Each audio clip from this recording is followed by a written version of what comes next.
Did you know that there are more than 2,300 different craft distilleries in the United States? It's nearly impossible to try them all, but there are a few distilleries that stick out more than others. In this video, I'm going to give you 5 craft distilleries that I haven't tried yet that I'll be seeking out in 2024. Welcome back into the Whiskey Weather YouTube channel, everybody. I am Brandon. I am a whiskey-loving TV meteorologist in northern Kentucky, just outside of Cincinnati, Ohio. And I'm pretty excited this week because the channel just hit 1,000 subscribers. A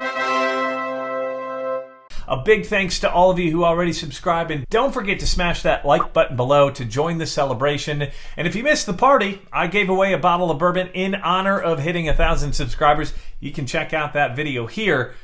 But I will be giving away another bottle of bourbon once the channel hits 2,500 subscribers, so make sure to hit subscribe below so you don't miss out on that next giveaway. So before I jump into my 5, I want to hear from you guys. What are 5 craft distilleries that you already enjoy, or 5 that you want to try here in 2024? Don't forget to drop that in the comment section below. So in honor of craft distilleries, I'm going to be sipping something from one of my favorite craft distilleries. That's Hard Truth Distilling Company out of Nashville, Indiana. This is their Sweet Mash Rye. This is mash bill number 1 of their rye whiskey. Very good stuff. If you haven't tried them already, I really recommend going and grabbing one of these rye whiskeys. So without further ado, let's jump into my list.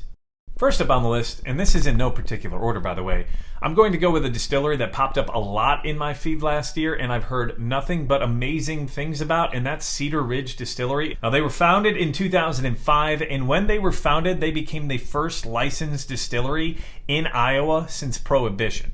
Now, their corn is all grown on their local family farm, which I find really cool, and the big interest to me about all of this is the location being Iowa. I've worked in Iowa, I've done weather out in northwest Iowa. I know the climate is very different than a lot of these different distilleries out there in Kentucky and Tennessee, even in Ohio. You've got these very harsh and hot summers, but also some very harsh and cold winters. So I wonder what that's going to actually do to the whiskey itself in the barrel. And with that weather aspect, they say on their own website, Iowa's consistently inconsistent weather aids in the expansion and contraction of the barrels, allowing the whiskey to take on the rich aromas and flavors more quickly than in other regions. But they do mention that there is more of an angel's share because of this. They say Mother Nature takes her cut at a rate about 18% when the industry standard's around 12%. So that means about 18% of that liquid evaporates before that they're able to put that in the bottle. Now, a couple of bottles that stand out to me the most and that I would love to try is their barrel proof bourbon as well as their bottled and bond bourbon, which both have the same mash bill, which is a little different than normal. 74% corn, here's the difference, 14% malted rye, and then 12% malted barley. But there's a different bottle of theirs that really stands out that I really want to try. It's called the Quintessential. That's what it looks like right there. It is their American single malt, which was finished in port casks last year. It was a special release. I saw a ton of praise on this on social media. You may know of that one dude, Ryan, out on TikTok. He had that finish it in his top 5 in 2023 for the best whiskeys. And another top list that I saw from a guy that I really love to follow, his name's Chris Blattner. He is the Urban Bourbonist on Instagram. He had this ranked as his number 1 whiskey in 2023. And speaking of TikTok and speaking of Instagram, don't forget you can follow me there at whiskey_weather. And I've got the links that you can follow me there as well as on Twitter and Facebook in the description below. So number 2 on my list is a distillery I've seen a ton about and have heard a lot about. I just have never picked up a bottle. I've only seen it once or twice, and at that time I wasn't buying anything, and that is Frey Ranch Distillery. They are out of Fallon, Nevada, which is just about 375 miles to the north and west of Las Vegas, but it's a little bit closer to Reno. It's about an hour to the east of Reno. They are 100% grain to glass distillery, which means they grow all of their own grains, which is really, really neat. Colby Frey himself has said, "We are a whiskey farm.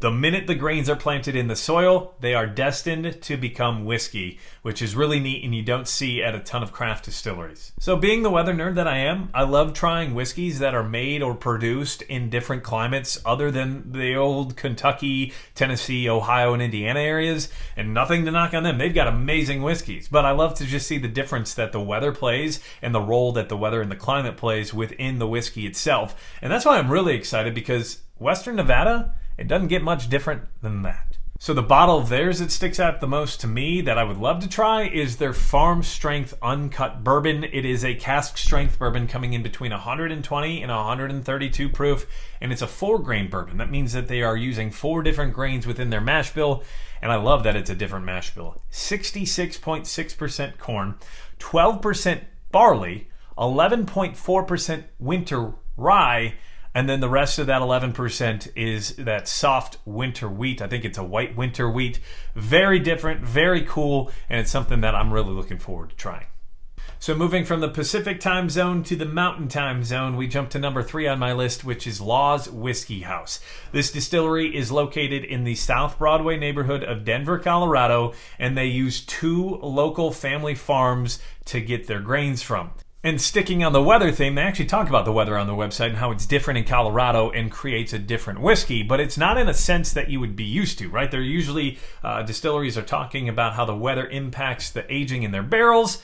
This is how the weather impacts the grains. They say the hot days and the cold nights put a different type of stress on the grains, which helps to deepen their flavors before they actually distill them out. And one thing I loved to see on their website is it says, "We have and always will distill every drop we bottle." So that means that any bottle you've ever bought or any bottle you ever get from Law's is their very own whiskey. A lot of these craft distilleries, what they do when they first open up, they source whiskey from a different company and a different distillery while this whiskey that they have already distilled ages in their own warehouses, and then once that becomes mature, they sell that and they stop with the source whiskey. Sometimes that becomes a little inconsistent because the flavor profile is a little bit different, and you start to see some changes within the whiskey. What they did is they distilled their whiskey, waited 3 years before they sold their first bottle, and they're going to continue to only sell their whiskey, which I find very, very cool. So the bottle of theirs that I'm really interested in trying is their Law's 4-grain bottled in bond bourbon. They were the first Colorado distillery to put out a bottled in bond whiskey, and I am a sucker for bottled in bonds. And just like the Frey Ranch we just talked about, their mash bill is a little more unique than a lot of other mash bills, especially for a 4-grain whiskey. It is 60% corn, 20% heirloom wheat, 10% heirloom rye, and 10% heirloom barley. And don't forget, guys, if you've tried any of the whiskeys I've already talked about or any of the ones I'm about to get to, tell me your thoughts in the comments below. Would love to hear what you think of those whiskeys as well. So from the Rockies now to the East Coast, we take on number 4 on my list of distilleries I want to try this year, and that is Southern Distilling Company.